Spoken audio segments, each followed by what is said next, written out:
Not all the characters in this novel are real characters.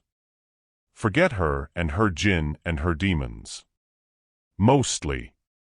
The trial is based on proven events and real facts. We're finally alone. You and me. I'm finally alone with you. And I've got you. And I have your eyes. Every time you look at my words. And you read. It's got my lines. This is gonna be the last novel you've ever read me. I'm on the verge of a pit of death. And I've only had a few hours left in this life to know how many. But I know she's a little. And yet it's enough to water you with what I want to water you with. Before I start, I'm telling you that you should read this book and burn it. They're gonna try to get rid of it. From him and from everyone who's read it. Like they did with all the books that looked like him. The panic. Just remember my words. And if they killed you after I taught you my words, this one's gonna die satisfied. And who dreams of dying satisfied in this age? He said. You're freaking out, buddy. Who am I? And where? Why? How? It's all questions I know you have. And you might want to. You throw this book away, you move on to your life. But I assure you, there's no difference. For them, among the people who bought it and read it, and whoever we bought and threw it in the nearest dumpster. There. Exterminate everyone. But a reader might have a chance to survive. Don't you look at me like that. Even though I'm a writer. I'm dead. And they're gonna break into this room of mine in a bit, and they're gonna blow me off. Face the floor like I've never been on it. Don't you put my time in the explanation and the bullshit talk. And let me start with you right away. He's not back. There's a time we're wasting, you and I. In my talk, you'll know things. And you're gonna deny more things. You're gonna like things. And you're gonna hate things. But let me tell you something important. I'll tell you the truth no one's ever told you before. I'll teach you secrets that weren't. I should know who you are. And if I lied to you, they wouldn't kill me. It's for my prowess. And celebrate me as they do with everyone. I know you're bored. Either you're not a reading amateur, or you're her hobby. But you don't give a shit about the books you're decorating. So until I make you read this book as complete as you should read it. I created you a game that you and I are gonna play. No one will share it with us. Paper game. It's not Basra's paperwork. And the tarot leaves. It's a type of paper. Another. Fucking style. And the most important thing is to arrange. If she's arranged for anything other than what he wanted for her, her maker to be arranged would be just papers of value. But if the right order is arranged, just like you and I are gonna do with it, it will open doors of secrets that no one has told you. And no one's gonna tell you. Dangerous secrets. Killing everyone who knows her. And burns all of them. Learn it and teach it. I'm gonna throw in 13 sets of papers. Every set of them tells story. And tell a secret they want to hide from people like you. And they're gonna catch you. And you're a bored person, and I appreciate that. Every one of those 13 stories. She'll be exposed to you differently than before. Have you seen how keen I am to be turned on? Your eyesight. And that's not the only thing I have left in life. And I'd like to waste one moment. It's in the scrawls of your wet mind. But you can be displaced as you wish between every tale and every tale. I'm gonna talk. A little. And even though she's a very important gossip, if you must be displaced, you should be displaced. That's just the space and go over it. And the further you and I go, the more you and I play. I'll tell you more about myself. And from where I came. How did I get to you? And who will kill you and burn you after they kill me? And they burn me. And how do you survive them yourself? Alan, I'm only gonna tell you my name. I'm Bobby Frank. I see you've deduced from my name that I'm an American. That's right. In the end, before we start, I want to alert you to something important. Don't you think you can read?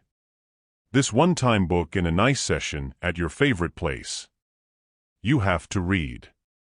This book is 13 times, so you can understand it well. And, Alan, let's start our game, which I'm not going to tell you later. It's enough for you to know. It's a card game. Fucking papers. And, Alan, sit quietly in front of me. And look at me.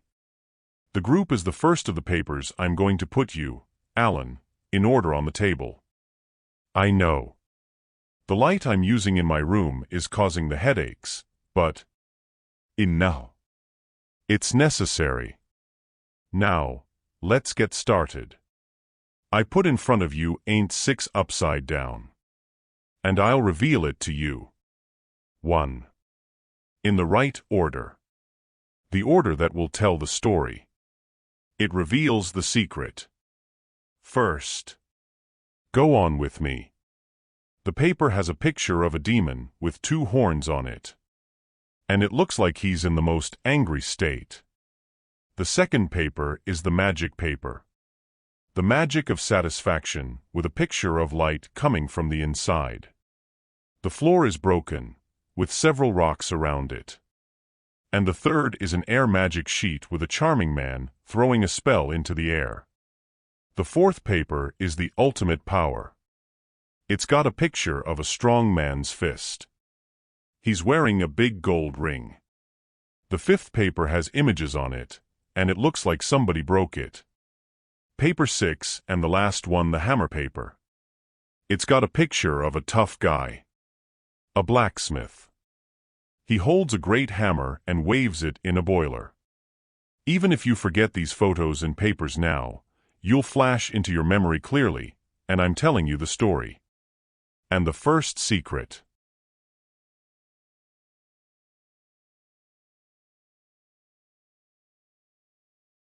I'm gonna sing this to God. When the great Savior comes. And this innocent girl. Beautiful anxiety. He come and free her, now. An old Babylon song with an old voice and a language. An old Babylonian, he was singing. And he's moving his head through. It sounded nice. But the background music wasn't consistent with the beauty of his voice. He was singing in a voice. Singsmanding in the pasture. A sheep with a stick on it from time to time. It was happy. And who would walk in such a charming nature and be happy? We are in the ancient kingdom of Ashur, near the city of Babylon. The greatest city in for Lance or crazy in history. And this gentle speaker is old Ishma. And when the great Savior comes, you will surely be free. More than 4,000 years ago. The floor was not the floor. And the sky isn't heaven. Ishma could have looked at the pool he was walking by, and he saw all of it. Her fish and her shells are like looking at birds in the sky. Before more than 4,000 years. Everything was pure and pure. And old Ishma seems to have. He decided to take a break. He went to a nearby tree where he used to leave his food. Why? He got to his food. He looked at it with surprise. It was open. These poor thieves will never learn. If they asked him for food, he gave them. But they're affecting the robbery. They don't care about people and they're willing to steal them. But Ishma was so surprised when he looked back at the food. Even though the bag is open. There's food, there's milk. But cheese is definitely a small food. Very. And milk is short, fat, and singing from hunger. Ishma sat down. And eat and drink and rest in the shadow of the tree. Then he decided to come down and wash in the pool. And as the shepherds who bathe in the pools do in all the ancient kingdoms, undress his cloth. What they all wore and went down to the water. While old Ishma is taking a shower. He's been looking at his stuff from the other time. Feeling. All of a sudden, a leak came out of the bathroom. And he took. Bathrooms pecking cheese, tiny clicks, and baffling their little beaks with milk in. It's a strange scene, and then they fly and they land somewhere not far away. They're staying a few minutes. There and then they fly back to his food. They click, they squirt their beaks, and then they fly. To the same place. Ishma came out of the pool and wore what the old Babylon was wearing. But he didn't go to his stuff. I'm going to that place where the pigeons fly with this weird enthusiasm. And that's where he found something that his old eyes expanded into surprise and fascinating. He found a child. Beautiful, 9-year-old daughter. Never seen his eyes as beautiful as hers. But that's not what I'm surprised about. What his eyes expanded was fascinated that the pigeons surrounded her and fed her and watered her. From her beaks to our son. The baby was laughing, and her hands moved happily. And when Ishma approached her, she laughed. He had a laugh that got cleaned up by his pubic tears. And in the mind of an ancient Babylonian shepherd, he was what? Seeing it means something legendary. Ishma carried it gently and lifted it up to heaven. And the pigeons were flying around happily, and there was no explanation for it. Ishma looked at me. Her beautiful little eyes. It's the first time he's seen a baby with this. Nice eyelashes. Ishma decided to take this baby with him to raise her. And he also decided that. He calls it a name that the situation has revealed to him. He called her the dove's lover. The name that was. Why do you say Old Babylon? Sounds familiar. It used to be called Smarames. When the great Savior comes. And this innocent, worried, beautiful girl. Come on. And he freed her, Alan. It's a great celebration in Babylon. And when Babylon celebrates, its beauty rises by 1,000. And enjoy your eyes.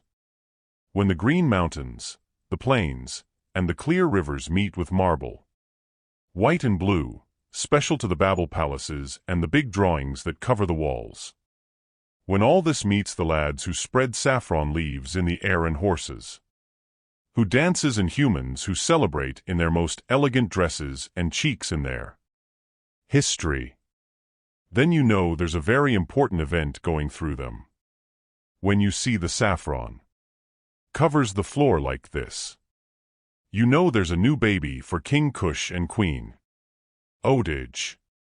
A male born. These are the festivities to be held if the child is a female. There's the baby in the hodge surrounded by the parents or the water, as they shoot. They've got to get Maya here. They were the ones who took care of the pain until the mother died. Get closer to the hodge and take a look at this little. You'll hear as you approach. A lot of wow, those easy words, or he's the coolest kid she's ever seen. My eyes. It motivates you more to look at the baby. There he is. Beauty is engraved in. A little head and sharp eyes. But there's another scene that's gonna worry you. just like you're around. With this baby, babies with soft hands and saffron leaves scattered in the air. You see other things around him. Not things, actually. It was demons. Yeah, demons. They were smiling with a demon that all demons were good at. And they were following something. Despite all the hand-painted bags filled with blue goodbyes, and the garlic around the hog everywhere to cast out the evil spirits. And yet, the water put their fingers in the saffron, and they deafened him on Queen Odij's front. To save the child from demons. Suddenly all were silenced, and the great sheik or the mohel spoke, as they called him in Babylon. The sheik said, "Today I am honored by humanity, and honored by the whole earth with the mother of the sun. The memory that will bear the name of the great King Kush. The great son who..." The family decided to call him Zahak. And this is where the crowd rang with the cries of happiness. But Zahak's name didn't make much sense. Anyway, the poison meant the babbly snake. And by the way, snakes and snakes had devil laughs among their fangs. Wow. Happy demon. Old Shepherd Ishma looked at that sleeping antique that seemed to have come down from heaven is his only. That little artifact he called Smarames. It's just a poor shepherd is starving more today. The location of this little gem is definitely not Ben. Those dilapidated walls he lives in. Gods seem to be saving their beauty a place more elegant. And that's where his old brain surprised a great idea about Smarames. Tomorrow, the great market of Niu, which is consistent with the whole marriage season. A year in Babylon, where young men and girls gather from all over the great kingdom of Ashur. Every young man picks a bride that suits him. Old people buy little girls to raise. Until they reach the age of marriage, they marry them or they offer their children as wives. He looked into the beautiful eyes of Smiramis and determined to proceed tomorrow to Nineveh. And old Ishma went with little Smiramis on his shoulder to Nineveh. And if the elegance ever spoke, she'd say, "Nineveh." Ishma had worn his best. But, of course, he seemed beggars in the middle of this market where every beauty competes to get everyone good. Smarames was laughing at her charming laugh, who kidnapped everyone's eyes and raised their questions about who the beggar was carrying Pearl in his arms. At the same time that Sema was the head of the king's horses passing through the market. He was looking for new horses he buys for the king. And he had a look in which his eyes took a picture. Little Smarames. Sema forgot the horses, the king forgot everything. And remember one thing. Remember, it's sterile. He looked back at the little one. Hair. My son is like gold. How does a son become gold? That can be explained if you see hair. This girl. 2 eyes short of a female word. If you look at them. 2-minute lips. He left. Sema, everything. Headed for the old shepherd. To Ishma. Ishma looked at what the royal wears in caution. And the little girl smiled at him. Magic. I knocked him all the album beats left in his heart. And she's been getting herself into Ben's. His arms. Pick it up and lift it to heaven happily. And get out of his pocket a bag of gold coins would have bought the most expensive horse in the market. Ishma looked at me. The bag so cheerful and happy. And then he kissed Sema's hand. He went on to sing. And when the great Savior comes, you will surely be free. There was a big round platform with white and gold marble. It's surrounded by statues. the inspired Babylon. And in the middle of the platform, a decorated fountain pulls water out of the river. Can't you believe he was there that exact before? 4,000 years ago. Keep an eye out for all the naked girls lying there or standing there. Here and there, next to a very handsome boy, sitting quietly in their midst. Look at the power. And a boy and a handsome boy. Look at the magic of nature and the magic of Babylon's construction. About it. You're in one of Babylon's royal palaces. And this handsome is a hawk, the king's son. Couch, 100 years after his mother. Don't raise your eyebrows in a weird. I'm old. Humans then were between 500 and 1,000. There you are, turning your eyes right and left, imagining the beauty of this charming view. It's prettier. A spar in an amateur sounds awful compared to this magic. But your eyes suddenly stopped on me. Something ruined the pleasure of your eyes, a crippled old man. His teeth aren't in his mouth. It comes out of his chin, a few wrinkled hairs that are surprisingly long. You didn't see it in the strongest. The pictures are stupid. He's wearing a ripped black robe from here and there. And here he comes. The stage is lame. The old man went up to the marble stage. I met him, female resentful looks from. Naked. Zahak tightened his handsome eyes and looked at him quietly. And he started it with a tone. Sure, sarcastic. How did you get in here, you freak?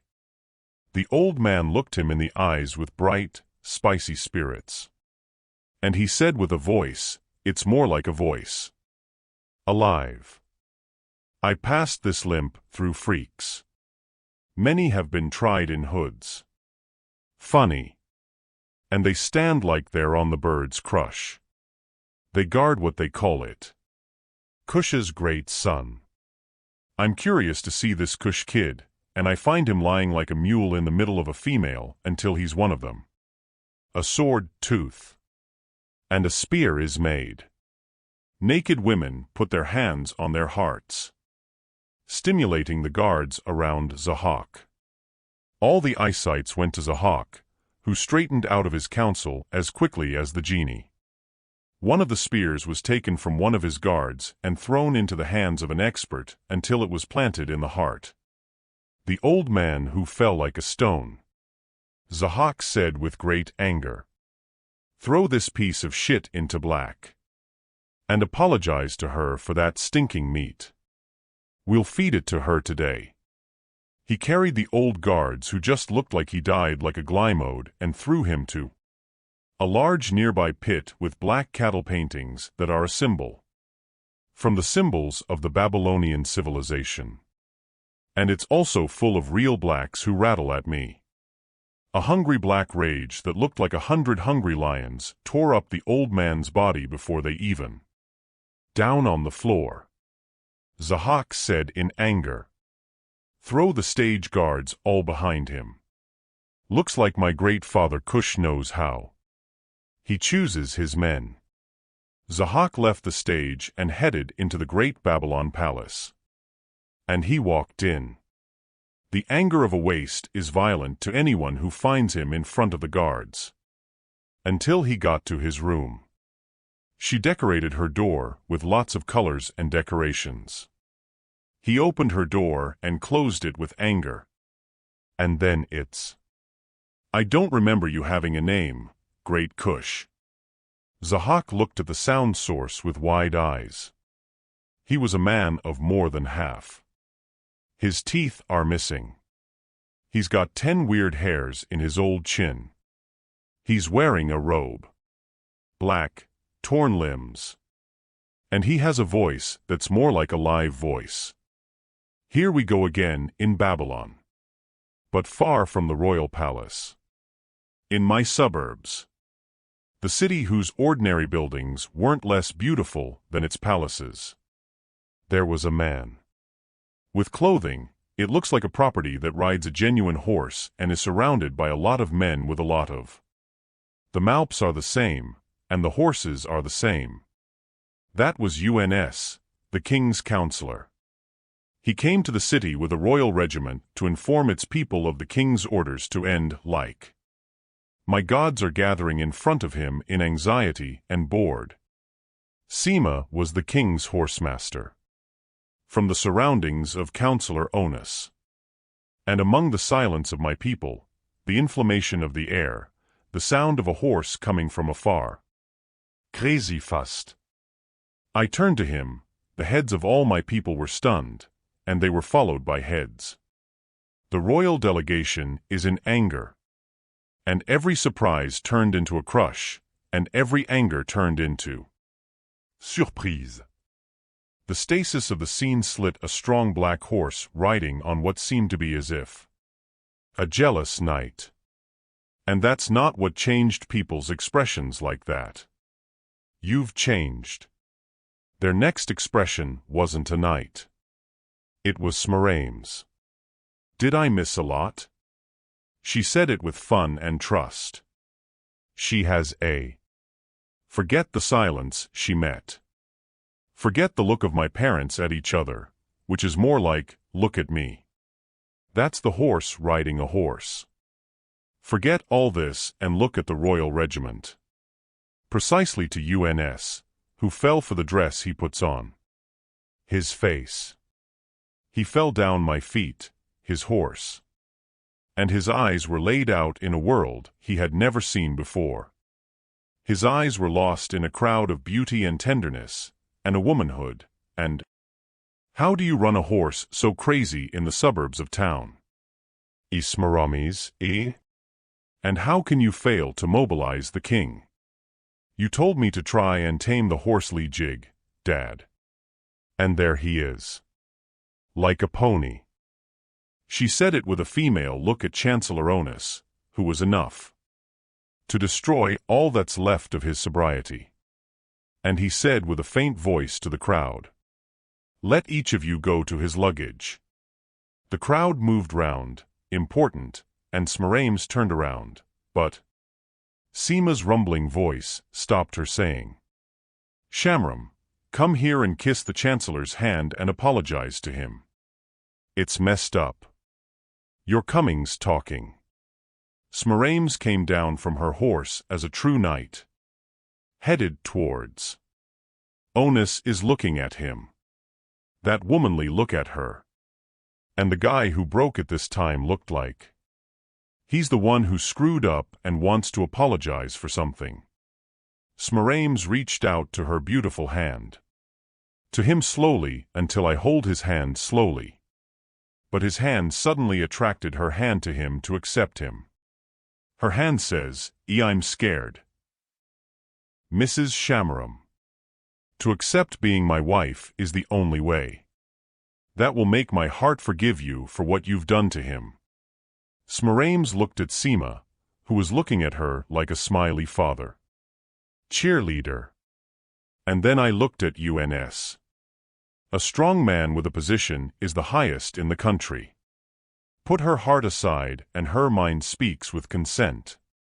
And I became Shimaram the next night. Un's wife. The supreme counselor of the great King Cush. King of the kingdom of Babylon. All of it. And even those Ahok's handsome eyes have expanded for a second. They got mad at 2 o'clock. The next one got his heart back, and stimulated his muscles, and attacked the ugly old man.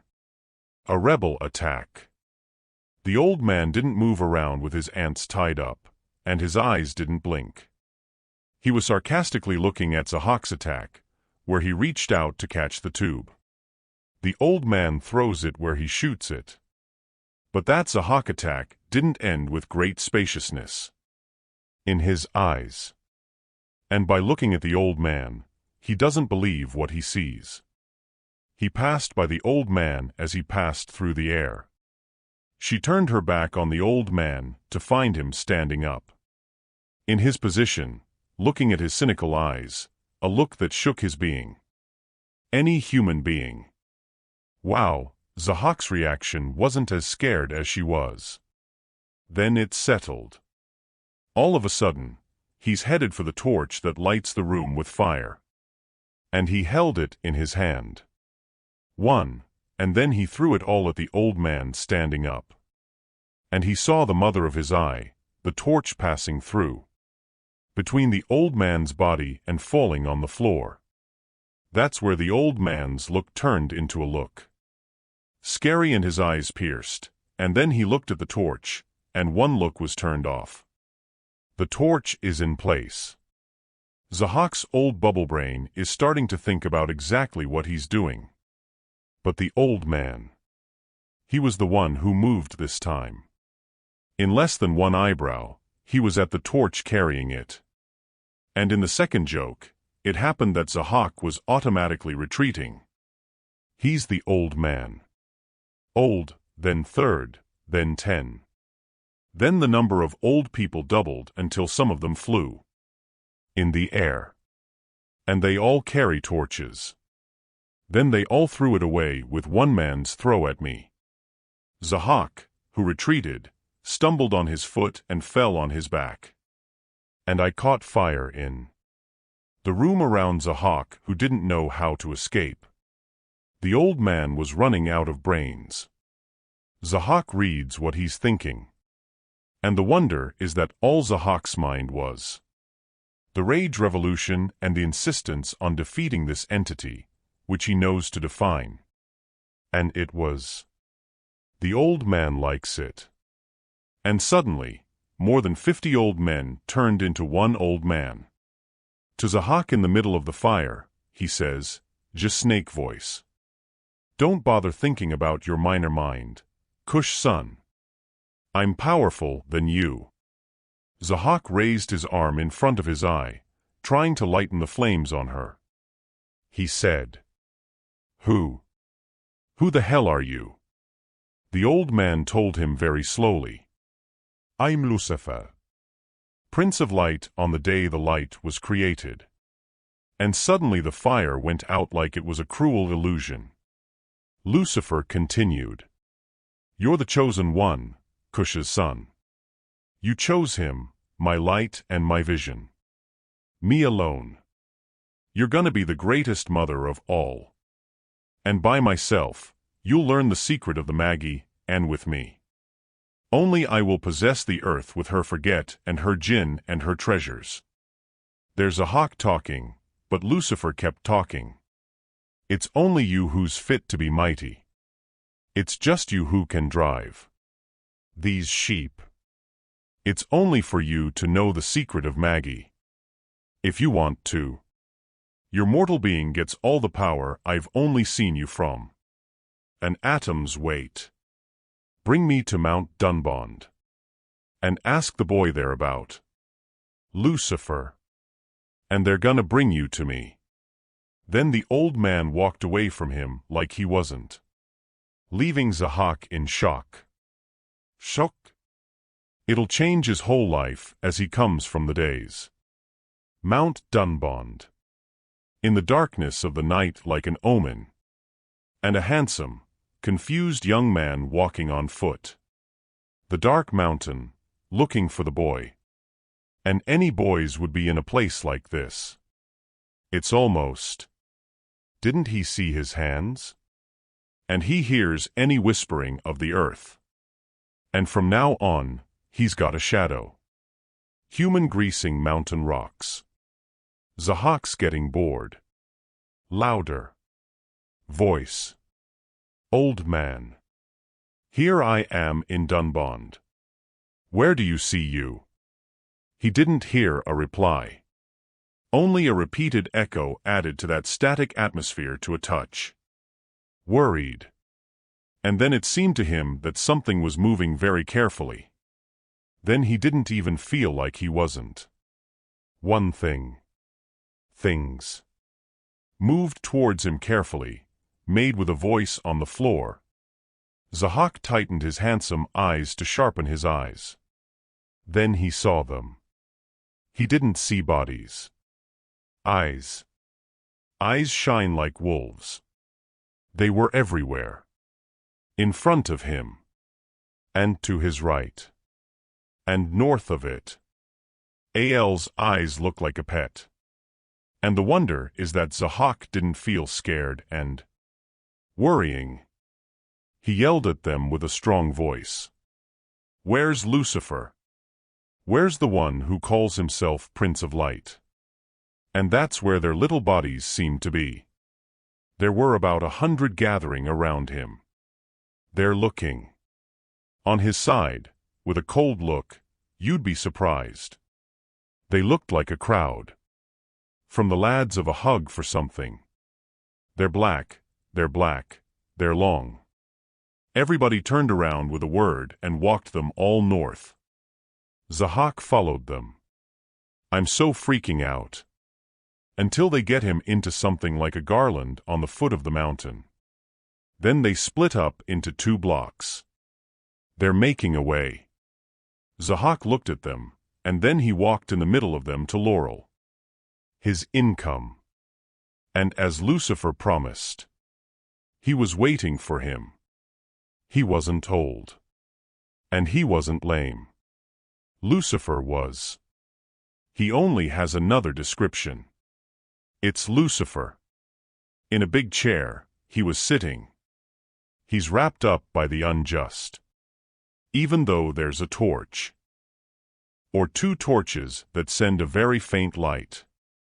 And this is where a thing of terror is in the heart. Zahak. The entity sitting in front of him wasn't a master. And if he had an anatomy. 4 lance. His face didn't turn out so well. This isn't a human hand.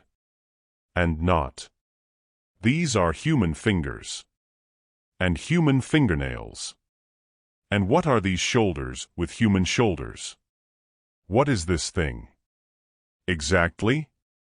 Is he God on his throne? He couldn't conclude with his old Babylonian mind. He's standing 1 or 2 steps away from the devil. Lucifer. He didn't realize that. Standing in front of Lucifer. Arms are slowly becoming clear. The face that the unjust was wrapping up is approaching the field of vision. And you're starting to fall on it, the shade of dancing torches. Stimulated, empty Zahak. And then he turned. This urge to surprise. That's what Lucifer was supposed to have. 2 long hair to touch the floor. And this hair is falling on his face, and he's hiding. What's the point, even if you don't know if you're in front of him or behind him? Lucifer said, EO with sound. Like rock. I chose you, Zahak, among the men of the whole earth. Even though you keep on praying, unless you have a dead heart to be afraid of. A brave heart. And a soul. Rebel. I roll a little bit of Zahak, and he's sweating his forehead out of the entity that's sitting right in front of him, and then. He said with a faint voice. You chose me for what? Lucifer answered his anger, that Zahak wouldn't know. With anger. To own my son, an Englishman. To be the first human to learn the secret of the Magi. But. Lucifer stopped for a moment and said. We have to put your dead heart on. This is a test phase. Explain the great Magi. If the wrong guy gets it. It's just dying. I lit the test word in the same Zahak something, and he said. What's that Magi you're not saying? And what is this hiding? Lucifer interrupted him all of a sudden. To see me. Zahak didn't understand anything. He understood by talking that Lucifer said with his grotesque voice. Scary accent. To see me and you're trembling. If I reveal my face to you. I'm gonna kill you right now. And if you saw me and didn't flinch. The secret of the Magi is yours alone. The world will be folded into you, and you will be subjugated. You have the souls of all humans. Zahak shut up for a long time, and then he said, "Then reveal your face, you." Surprisingly, the hair slipped away from Lucifer's face, who was so close to his council. His demon face is from Zahak. Zahak was at that moment watching the strongest faces. The floor is awful and scary. Lucifer's face. He's sweating on his forehead. And he felt atoms. The air is vibrating around him with the awfulness of that face. Zahak's heart beat. He fell down there, bitches. But he kept his eyes steady. And he's thinking about me. The most beautiful and cheerful thing to keep his mind off the awfulness of that entity. But it's in passing. The seconds are more fear in his heart than what he sees. But he's rebounded. With extraordinary courage, he said in a voice, yet he tried to bring him out steady, non-challenged. "Anything fucking you exactly?" Lucifer spoke, and his face got ugly, and he said, "I'm a wanted demon." That meeting was the first between Lance and Jean in the history of the earth. And it happened in Babylon. In the first human civilization after Noah's flood. Zahak's getting a little nervous about that neighbor. Every night. Lucifer taught him the secret of the Magi. And Magi, in the language of the people of Babylon, means magic. Zahak was the first magician to walk on the back of the earth. The date. He called him a very famous nickname until people thought he was his real name. Zahak's famous in history in the name of the Nimrod, King Nimrod. A few days after that demonic encounter, Zahak set him up. Cush. A mid-deep pit is pinned to the bottom of more than 50 spears. Next door. A hole covered in leaves. This was the first setup in history. It was the trap that killed King Cush and turned his body into a human refinery. The trap that he delivered to the throne after him a king who was the most bloody and craziest, not just Ben. The kings of Babylon. It's between the kings of the whole world. Zahak's daughter. The Nimrod king. Being a mighty king, that's understandable. Either you're a powerful king, a bossy and a magician. Bit of a slut. I've created an evil that's long gone before the gods have taken refuge in it. It was the Nimrod. It's all that. He had the first crown on his head. And the very idea of the crown was quoted from the kings of the Jinn. And he made himself a great gold crown. And a big gold ring. The history of the Nimrod states that when he put the crown on his head, he said, "We're kings of the world. Owners of what's in it." And no one knows what the word Iwija means until now. It's the war on the kingdom of bacteria. The era of war began when the Nimrod sat down on the throne. And even though Counselor Alonus was a new bridegroom, he was a drum. The war when I knocked him out of his bed. And you didn't take it alone. I grabbed his wife. With him. The knight of Smarames. Who had shown chivalry and intelligence. He's got them. The cavalry. Smarames went down to war with her husband, along with her husband. Side by side. And the truth is, they looked awkward as brides. Smarames was a leader. A full military battalion. Pretty. A beauty of the kind to which others bow. Despite them. They have bright eyes, even though their eyelashes are dense. Eyes radiating.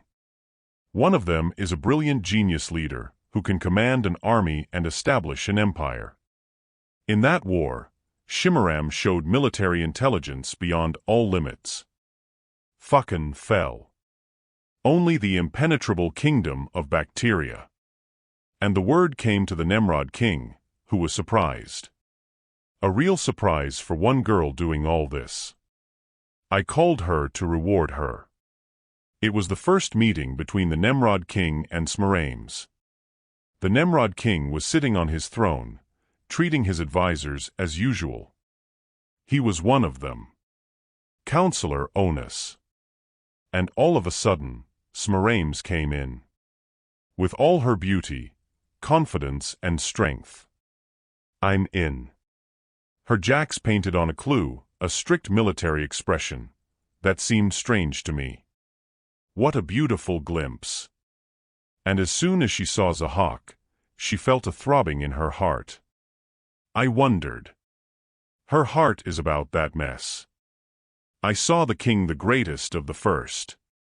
But she said no. It's not the kind of thing that vibrates to see anyone. In the same breath.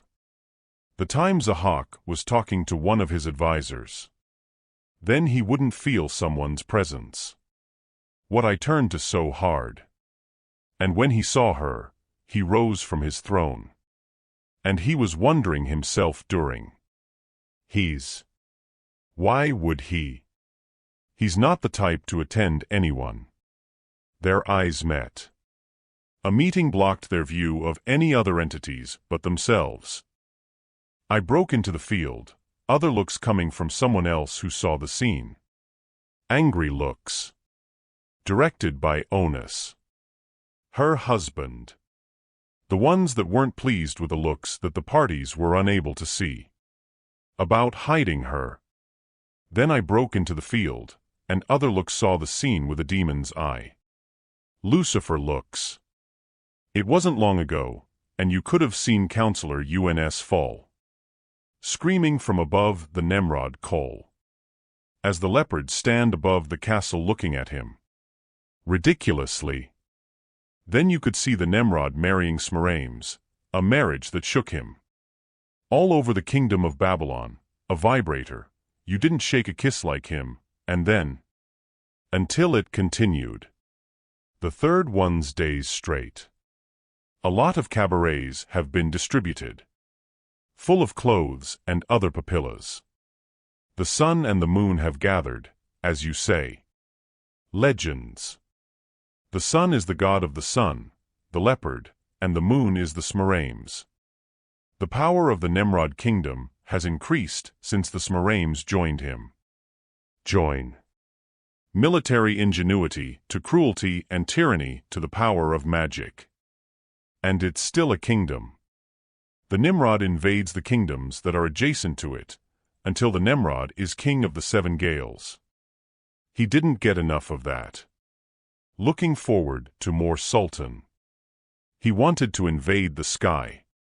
So he gathered 600,000 men of all seven kingdoms, order them to build a tower rising up to the top of your head after a year's march. A tower above the sky. And indeed, the workers, engineers, and even the jinn began to build that great tower. And it didn't go too far. Years ago, the first wonder of the seven wonders of the world was built. The Tower of Babylon. That tower that. The mansion of the Nemrod and his throne were at ease. The leopard was sleeping in the arms of the beautiful Smarames, who was wiping her hand on me. His hair is in tenderness. She didn't pledge it herself. But the Nimrod was in another business. He was seeing a strange dream. He seemed like a knight on a horseman flying in heaven at the applause. And he saw himself flying in the sky facing that knight. Repeat. Looking back at the sky, he saw the horseman disappear and replaced him with a bright planet. He looked at the position facing the horseman where he saw himself. He didn't find himself. He did. The sun. Then the sun suddenly disappeared from the sky, and that bright planet remained. Repeat. Looking again, he saw the horseman in the bright spot of the planet changing his direction. And he's getting so close to the ground, he's got his knight on the Nemrod himself, and he's freaking out and he's right. from his sleep all of a sudden screaming to meet him, the beautiful eyes of the restless Smarames and her hands. The bars are on his forehead. I brought Smarames to the mermaid. I teach the people of Babylon to explain that dream to him. And they were afraid to authorize the true interpretation of that dream. Then they made up their mind about the end and tell him. They told him there was a baby that would be born on this floor soon. And he'll be dead on his hands. The leopards are a terrible revolution. And he ordered the murder of all the newborns in all the 7 provinces. And downstairs, his soldiers are breaking into houses and killing kids. In those exact days, a prophet was born. Abraham. His mother scared him of the Nimrod soldiers. Until he grew up and became a young man. It was a people. Babylon worships the planets, and they make idols for her, they pray to her. And who's that? The planets are the sun and the moon. The sun is the highest god, and he is the Nimrod king. And the moon is the goddess of Smarames. The Nimrod was a villain. For the devil alone. He was corrupted in those days, and blew up, and made men rule with iron and fire. Abraham invites people to worship one God. And he's trying to convince them that their idols aren't. She's harmless and useless. And the famous story happened on a spring day. That's the Christmas that Abraham smashed in at the idols of Babylon lined up in the temple of Ur, and his axe hung on a venom. They're so big, they're called Murdoch. And when the people came back from their feast, they found all the idols of their gods have been destroyed except for one. And that one is the great Murdoch, who was standing in the head of the temple with shanty heads and carrying an axe on his shoulder. The people roused and remembered Abraham's hatred of idols, and they called him and asked him, and he answered. The famous answer. That's what the big guy did. Ask him if he's speaking. The people have spoken to their God, the Nimrod king. It was the famous confrontation between the Nimrod and Abraham. Who is that God you worship, Abraham? He's the God who lives and dies. I salute and die. I hit a prisoner's neck with his mama, and I let the other one live. Oh, my God. Get the sun out of the sun. You took her out of Morocco. So the Nimrod faded, and he didn't know what to say. He ordered Abraham's murder to be rewarded for his crime. The right of the gods. I order a fire to burn. It's the greatest fire on earth and to be thrown out. It's got Abraham in it. And the people of Babylon kept collecting firewood to burn that fire for a whole month. And when they led her to a great fire, her light was seen from the end of the city. Then they threw down Abraham. It's got a catapult in it. They left her for days and nights until she went out. They ran to her to collect the ashes of the man who dared the gods. They found him standing there with no scratch. The leopard got so mad. But it's a dull rage this time. Angry directed at a side. His ally who promised him power and the king. He got mad at Lucifer. The next thing the Nimrod did was the most amazing thing a human could do. And maybe he deserved the Nimrod title for doing this thing alone. The Nimrod went to a mountain. Dunbond, and specifically, the one he used to frequent every once in a while to learn magic. Lucifer's. Where was that absolute power you called? How do we fire a whirlwind that burns? Forget about flesh and blood? It's a demon like me. Really? You mean a demon greater than you? Then we all know Abraham and we know. His father is the sculptor Azer. You don't know everything I know. You and I are not allies. Mr. In. And what you're so much. You're only human in the end.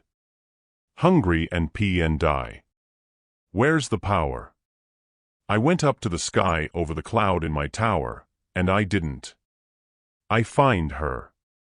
And I went down with you to the bottom of 2 bastards, and I couldn't find her. The power is that you are the king of the 7 ghettos. And there's a human being who's trembling at. Name your name. And a whole family of jinns is coming after you. They're all one. Abraham. What does he have? What does he have? What does he have? You. He's poor. And it's the trick that saved him from the fire. You're a liar. Liar and an asshole. And I swear to God, I'm your killer and I'm ripping you apart. As soon as I find that power, I declare his rebellion against Lucifer's ally. After the Nimrod rebelled against his father by killing him. And rebellion. A welcome to the infidels and pretending to be detestable. And a rebellion on the planets that his people worship. By completely ignoring her. And he revolted against all knowledge and made the Creator with his tyranny, and his blood, and forced him. In the blood. After all this, he finally announced his rebellion against those who taught him magic. I declare. His rebellion against Lucifer. The Nimrod of the rebellion. Zahak was the prince of rebel Pal. Disputing in the history of the earth. Mr. Zahak. The new cook arrived for the king after she ordered us to be expelled. Shefalol. Let him in. And he's talking fast. The Nimrod was seriously discussing something with his advisors. Until he felt the signs of footsteps. Quiet. He raised his head to see who's gonna find out soon enough that he's the new cook. But his eyes. All the counselors. The new cook looked familiar. Very old. Limp. Almost 0 teeth. A ripped black cape. And a smile. Ridiculous. He's awful. The old man said, lucky as an asshole. I've come to offer you, sir, a sample of what my hands can do. And the old man offered the lemurs a gold plate with some cooked food on it. He told him. The Nimrod with a clear voice of concern.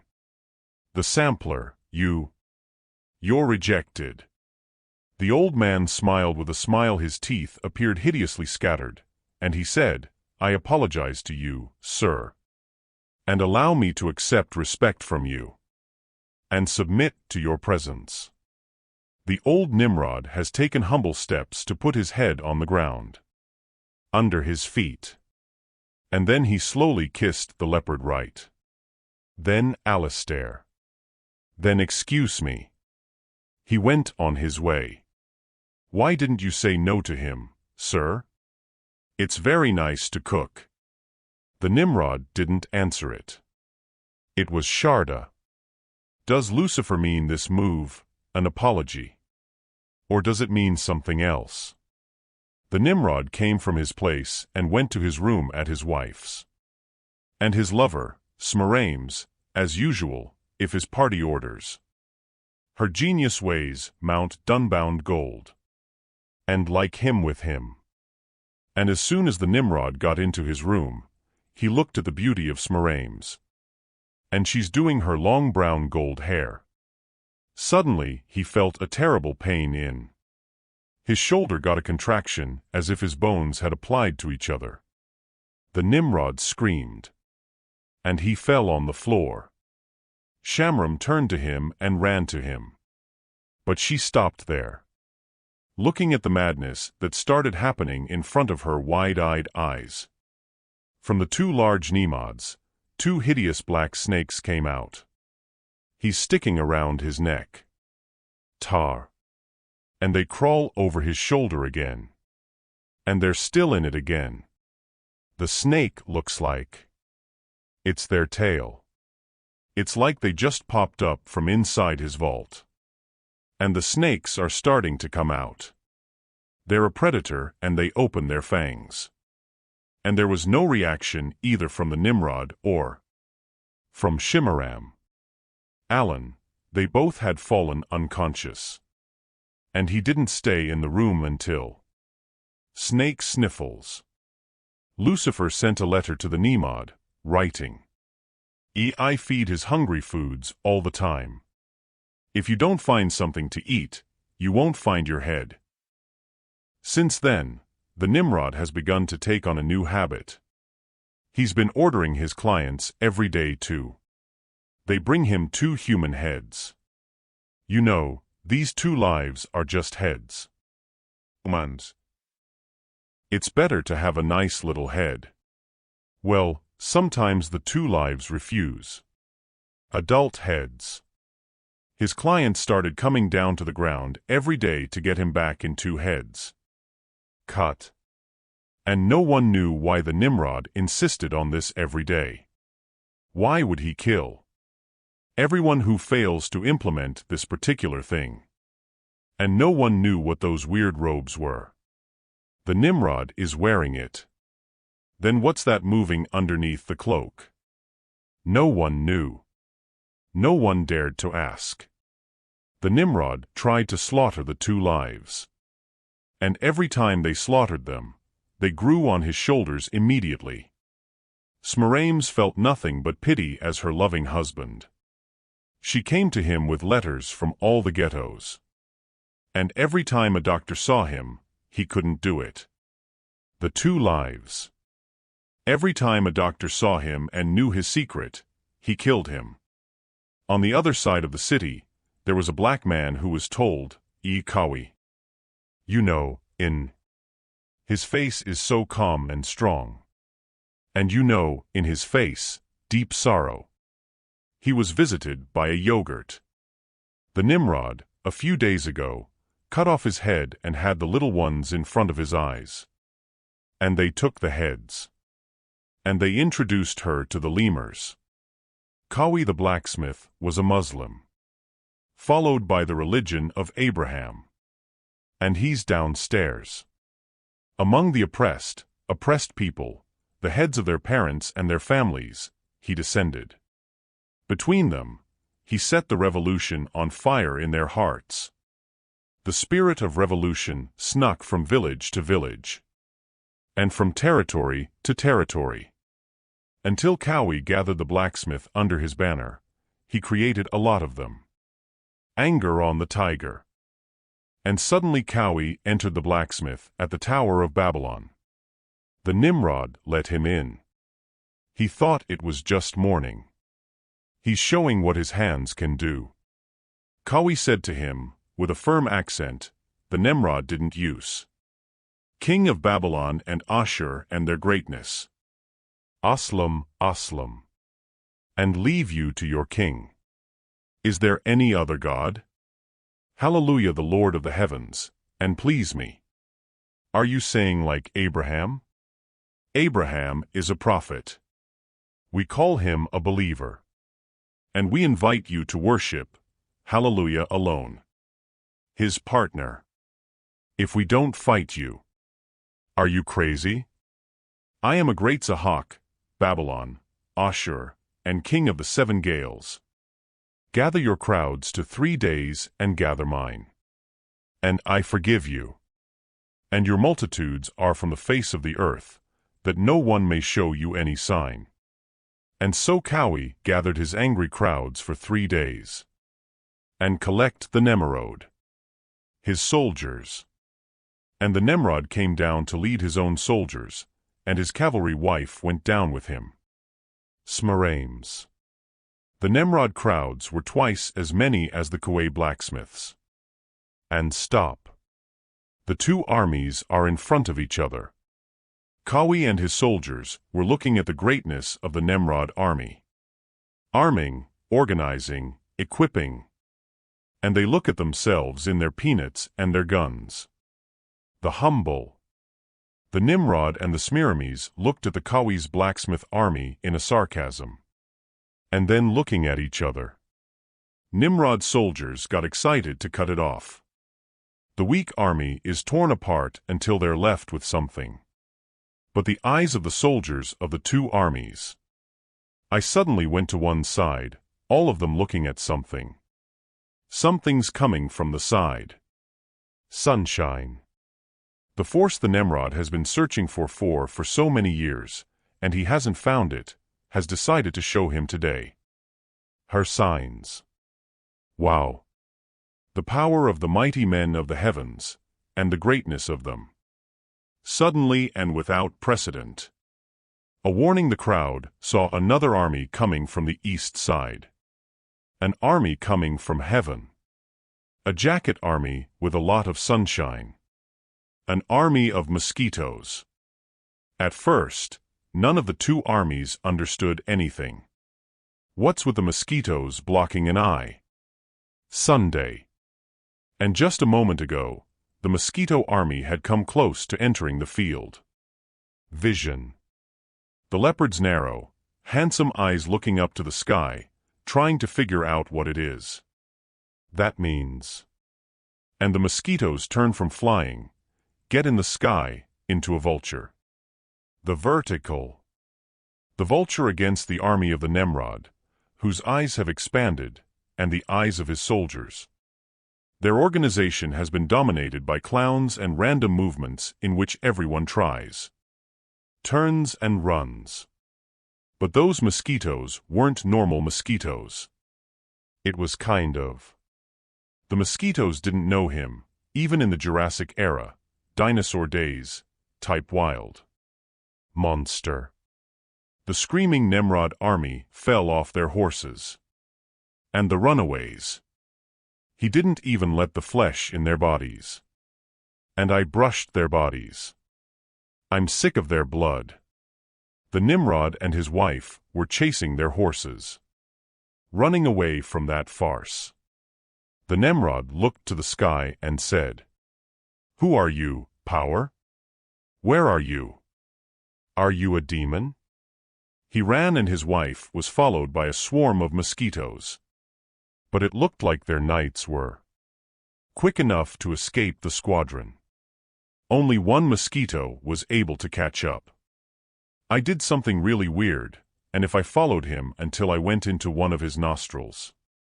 The leopards have lost their balance. And he almost fell off his horse. I grabbed him. A Smaramis is a very good move. I took him from his horse to her horse. And she kept on. Running by her horse until she escaped from the mosquito swarm and entered the Tower of Babylon. And I closed the doors behind her. The Nimrod was defeated in this battle by a terrible defeat. He lost his army that came out. He's got a hole. And there's only a simple army left to protect the Tower of Babylon. Kawi's army is a movie. They saw that miracle. They all fell down. Thank you. And I deliver from them those who weren't Muslims. Then Kawi raised the blacksmith, saw him high, and led his army to the Tower of Babylon. Where's the palace? The Nimrod and his throne. The Nimrod was very miserable. The mosquito that went into his nose is now in his brain. Every time he moved, he went crazy and saved him, until his soldiers hit him with slippers. On his head and face. And Smarames was looking at him, and her eyes were tearing, crying out of her lack of stunning. She'd like to pay it herself. And he took over the task of feeding the snakes who on his shoulders every day, until they're done with him. Anything. That's what put the Nimrod in. He's in it. 2 snakes and a monster mosquito. He was a rebel against the forces that he has no power with it. And no one has any power over it. But he's stubborn and he's a rebel. Kawi's armies have arrived. And she began to surround the Tower of Babylon. And the rest of the Nimrod army take a shower.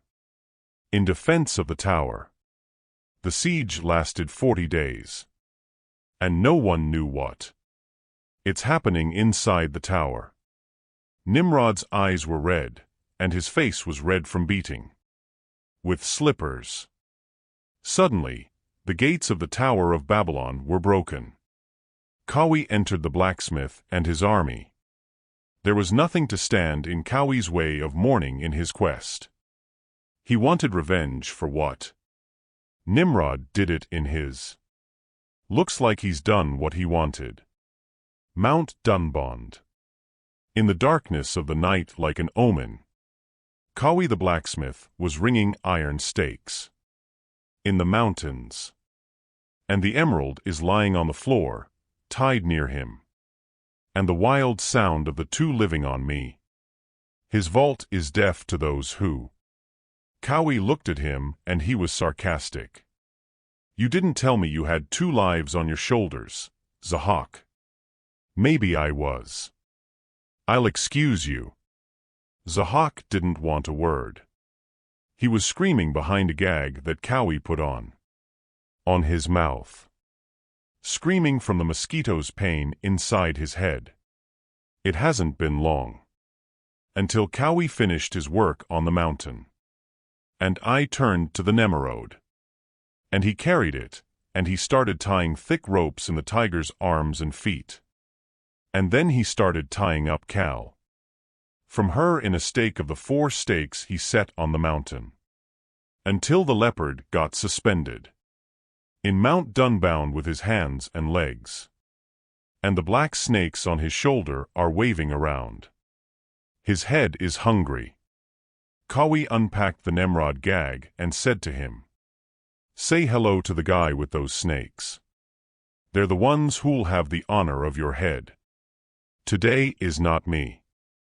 Nimrod's screams rise as he lifts his head to the sky like he's calling for something or talk to someone. Kawi had collected his stomach and left. The Nimrod was left alone. Screaming. And on the foot of the mountain, there was a crowd that gathered looking at the Nemerode in awesome silence. Gather from the gentlest, long-feeling, solid-looking, and did not take long time until the whales move around his neck, and then they go over his head. They're wearing a bloody monster. And a shadow ran her over until she got out. Of which a mosquito flew away to where it came from. And history is the last page of life. A man who was forced into the earth until he exceeded every limit. His end was on a level of force. The Nemrod King's page. Don't you think this story is a legendary story? It's real. And even though it's a historical epic that no film was made and no novel was written. And that he simply intended to hide it. The Nimrod is in history's recognized books. All of it. His story is well known. And remember the history books themselves. Another story about another man who ruled the same country in the same period as the Nimrod. A man named Zahak. And you call it the Book of the Arab Scrabble. And some of those recognized historical books. It says that the 2 characters are actually one person. And remember the history books. It's also the story of a third man who lived at the same time and ruled the same blood. And she says, he's the first magician in history to call him Zoroaster. And once again, it binds each other. The history books recognized between Zoroaster and the Nimrod say they're actually same guy. And until you know the whole story, you have to read the profile. Third, this is Nimrod, the Vic, and the Zoroaster. And she finds out that they're actually one person. And then it connects this similar walk to the story that was mentioned in the Torah and in the Bible. The Quran. And the whole story will show you. As for me, I have shortened this long and tiring search for you. You'll see the Nemerode in the books with other names like Min, Minus, Ninus and Neep. And Marduk, Marduk, Alzor, Purisp. And the reason for all those labels is he's a legendary figure at the horse, the cherry, the alphagon, India, the Turkmen, and the Arabs. His name has been distorted by its passage through different languages and civilizations. A great Iranian epic has even been written about him, called the Shahinam. The statue of Cowie, the blacksmith, is still there until Alan is shot. And the raid that was suspended. It's got as a hawk in Mount Dunbound. It's there, and it's known where it is. And the earthquake. To this day, the Iranians are celebrating the holiday that this mighty king was killed and named Norris Day. And even though the Tower of Babylon was already high above the clouds, it was destroyed. Total destruction, no trace left. So you won't find it in the 7 wonders of the world. Even though it's mystical wonder. The gorgeous Merames is the girl who holds the torch in the Statue of Liberty. And she is the same girl you see with a torch in the famous logo of Columbia. Pictures for Alfom. I was sentenced 5 years after the Nemrod died. She stayed in it. A great majestic shrine of her husband she decorated with golden statues. And the gardens of Babylon were built. Suspended, which became the 2nd wonder of the 7 wonders of the world. That's how you learn magic for the first time. And the Nemrod taught magic to run away so much. His name was Magi. What wizards! And one of them is the word magic. Alan is in English and it means magic. I think you're starting to like the game. We slipped at first anyway. Group. The next one's got 6 papers, too. Let me reveal them to you quickly before they're lost. Your enthusiasm. Aliali. It's a leaf of burning spirits with a picture of the heads of mid-devils. A freaking fire. Paper 2. The fire paper, it's like ally. It's got a picture of burning skulls on it. In the middle of the fire. Paper 3. The witch's paper has a beautiful young witch's picture on it. Paper 4. It's a sheet with a white feather image as a symbol of the angel. Paper 5. It's a miracle fake paper. It's got a white and black picture on it. I don't know what it is. The good paper is the counter-amulet.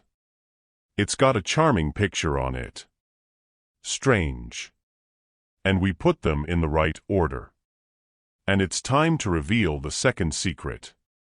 And the story. 2.